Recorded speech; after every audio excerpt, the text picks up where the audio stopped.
జాతిపిత మహాత్మా గాంధీ మరువలేని వ్యక్తి అని కావలిలో విగ్రహ కమిటీ నిర్మాణకర్తలు తిరువిధి ప్రసాద్ పేర్కొన్నారు. జాతిపిత మహాత్మా గాంధీ 155వ జయంత్యోత్సవం సందర్భంగా ఆయనకు తిరువిధి ప్రసాద్ ఆధ్వర్యంలో ఘనంగా నివాళులర్పించడం జరిగింది. నమస్కారం. ఈ రోజున జాతిపిత మహాత్మా గాంధీజీ గారి 155వ జయంతి సందర్భంగా స్థానిక సెంటర్ నందు ఇక్కడ మేము అమరజీవి పొట్టి శ్రీరాములు సేవా సమితి తరఫున మేమందరం కూడా కొంత కమిటీ తరఫున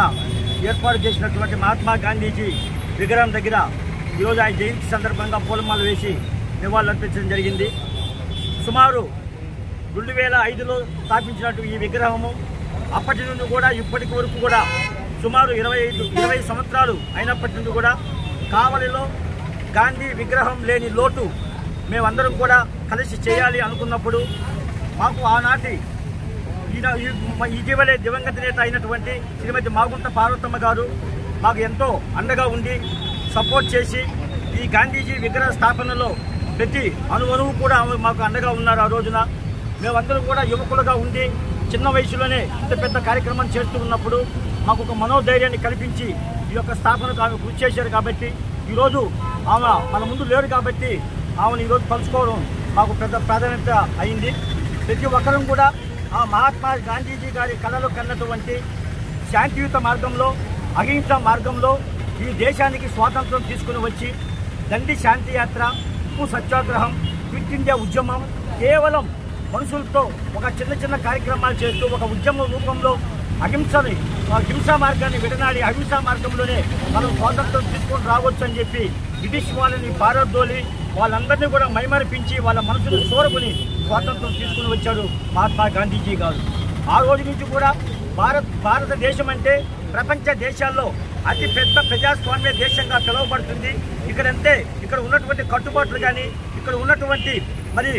అందరి యొక్క అలవాట్లు కానీ చాలా శాంతియుత మార్గంలో ఉంటారు, అహింసా మార్గంలో ఉంటారని చెప్పి ఐక్యరాజ్య సమితిలో కూడా ఒక గొప్ప పేరుంది భారతదేశానికి. అప్పటి నుంచి కూడా ఇప్పటి వరకు కూడా అదే పందాలో మనందరం కూడా ఆయన యొక్క కళలు కన్నటువంటి శాంతియుత మార్గంలోనే ఈ దేశమంతా కూడా ముందుకు పోతూ ఉంది. అదేవిధంగా ఆయన కళలు కన్నటువంటి గ్రామ స్వరాజ్యం ఏదైతే ఉందో ఈ పంచాయతీలన్నీ కూడా అభివృద్ధి చెందితే